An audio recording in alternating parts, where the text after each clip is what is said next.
Hello friends, मैं अपराजिता let's talk laws में आप सबका बहुत बहुत स्वागत करती हूँ। आज की अपनी इस वीडियो में हम स्त्री धन के बारे में बात करेंगे। दोस्तों, स्त्री धन किसका होता है, इस बारे में आज की इस वीडियो में मैं आपको बताऊंगी, तो वीडियो में एंड तक जरूर बने रहिएगा क्योंकि स्त्री धन के बारे में आपको बहुत ही ज्यादा इंपॉर्टेंट जानकारी इस वीडियो में मिलने वाली है। तो दोस्तों चलिए वीडियो को स्टार्ट करते हैं। वीडियो को स्टार्ट करने से पहले ऐसी और वीडियोस देखने के लिए हमारे चैनल को सब्सक्राइब नहीं किया है तो चैनल को सब्सक्राइब कर लीजिए। वीडियो पसंद आए तो वीडियो को लाइक कीजिएगा। कोई सवाल हो तो आप कमेंट बॉक्स में पूछ सकते हैं, आपको आपके सवाल का जवाब जरूर मिलेगा। दोस्तों, मायके और ससुराल से गिफ्ट के रूप में मिलने वाला सारा का सारा जो सामान होता है वो स्त्री धन होता है। जब भी लड़की चाहे तो वो अपना स्त्री धन वापस मांग सकती है और उस लड़की को स्त्री धन वापस मिलना ही चाहिए।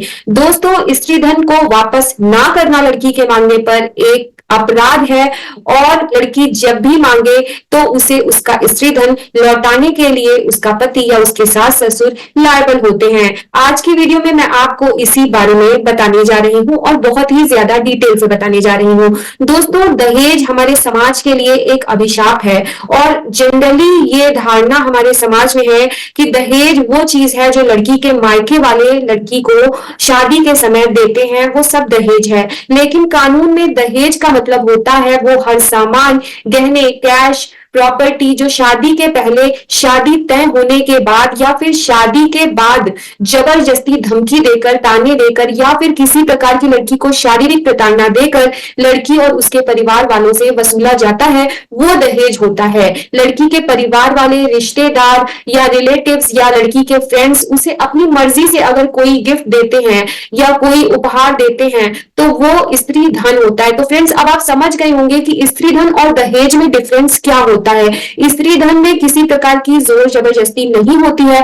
स्त्री धन स्वेच्छा से, प्यार स्वरूप, स्नेह स्वरूप दिया गया सामान होता है। गिफ्ट हो सकता है, प्रॉपर्टी हो सकती है, कपड़े हो सकते हैं, ज्वेलरी हो सकती है, किसी भी रूप में लड़की को गिफ्ट स्वरूप दिया जाता है। इसमें किसी भी प्रकार का प्रेशर देने वाले पे नहीं कायम किया जाता।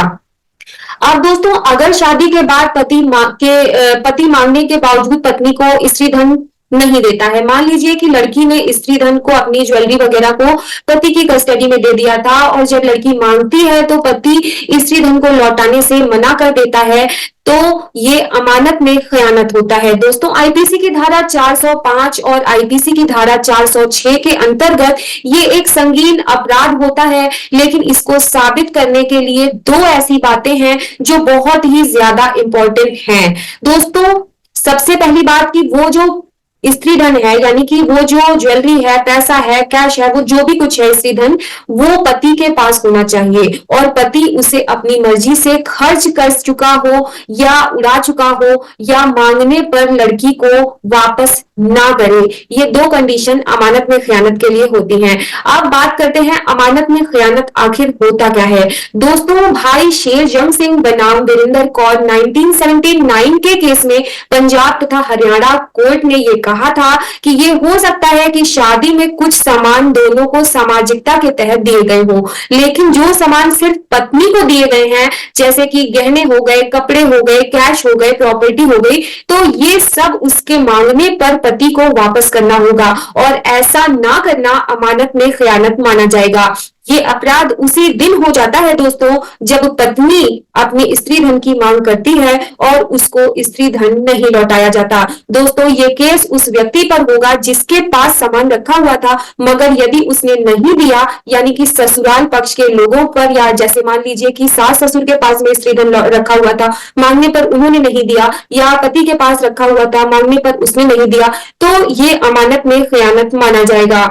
अब दोस्तों बात करते हैं प्रतिभा रानी बनाम Suraj Kumar, AIR 1985 supreme court का केस है। प्रतिभा रानी की शादी दोस्तों 4 फरवरी 1972 में हिंदू रीति रिवाज के साथ हुई थी और शादी के समय लड़के के पिता, 2 भाइयों और बहनोई ने दहेज मांगा था। पिता ने 60,000 रुपए के सोने के ज्वेलरी दिए थे और सामान दिए थे। विदाई के समय सारा सामान ससुराल पक्ष को दे दिया गया, लेकिन शादी के बाद से ही प्रतिभा को दहेज के लिए प्रताड़ित किया जाने लगा, उसे खाना तक नहीं दिया जाता था। 1977 में हालात इतने ज्यादा बदतर हो गए और 2 बच्चों के साथ उसके ससुराल वालों ने प्रतिभा को घर से निकाल दिया। दोस्तों, पंचायत ने मीडिएशन भी किया। उसके बाद लड़की को ससुराल में वापस बुला लिया गया, लेकिन हालात सुधरे नहीं ससुराल के। उसे दोबारा से बच्चों के साथ में घर से निकाल दिया गया। कुछ समय बाद उसका सारा सामान ससुराल वालों ने अपने पास रख लिया। सीआरपीसी की धारा 125 के तहत लड़की ने केस किया और इसके साथ ही लड़की ने दूसरा केस अमानत में खयानत का किया। दोस्तों, लोअर कोर्ट में उसे न्याय मिला, मगर हाई कोर्ट में जब मामला गया तो वहां पर हाई कोर्ट में मामला खारिज हो गया। इसके बाद लड़की ने सुप्रीम कोर्ट का दरवाजा खटखटाया, जहां उसे न्याय मिला। दोस्तों, इस केस में फैसला सुनाते हुए सुप्रीम कोर्ट ने यह कहा कि ये केस एक विवाहित स्त्री की लाचारगी जाहिर करता है, जिसे खाली हाथ घर से बाहर निकाल दिया गया। बार बार मांगने पर भी उसे उसके गहने कपड़े वापस नहीं किए गए और उन्हें बेईमानी के साथ में रख लिया गया। स्त्री ने अपनी अपील की तो निचली अदालत ने उसे कुछ राहत दी, लेकिन हाई कोर्ट से ये राहत फिर से उससे छीन ली गई और उसे फिर से कोर्ट के चक्कर काटने पर मजबूर कर दिया। और इस प्रक्रिया में कई दशक बीत जाते हैं और अधिकारों के लिए लड़ने वाली स्त्री खुद को असहाय समझने लगती है। हाई कोर्ट को ऐसा रवैया अपनाना हाई कोर्ट का काफी ज्यादा सुप्रीम कोर्ट ने कहा कि काफी ज्यादा ये बात विचित्र और काफी ज्यादा कठोर है। दोस्तों, अब नए लॉज के तहत स्त्री धन की रकम जुर्माने के साथ महीनों में मिल जाती है और घरेलू हिंसा कानून और दहेज उत्पीड़न वाले मामलों में भी स्त्री धन मांगा जाता है, जो अदालत की तरफ से वापस दिलवाया जाता है। और रियलिटी की अगर बात की जाए तो स्त्री धन की वापसी एक स्त्री के लिए बहुत बड़ी राहत होती है। इसके साथ ही कानून में के अंतर्गत ये व्यवस्था भी है कि अगर कोई स्त्री धन बेचने या खर्च करने की मंशा रखता है, स्त्री धन को बेचने या खर्च करने का इरादा रखता है, तो उसको रोका जाए। आपको कुछ ध्यान रखने वाली बातें मैं बता दूं। दोस्तों, स्त्री धन के अंतर्गत जो भी सामान दिए जाते हैं, आप उनके बिल और उनकी फोटोकॉपी को अपने साथ रखें। पेमेंट से रिलेटेड जो भी आपके डॉक्यूमेंट्स हो, जैसे कि चेक हो, ड्राफ्ट हो, फोटोकॉपी हो, उनको आप अपने पास सुरक्षित रखें।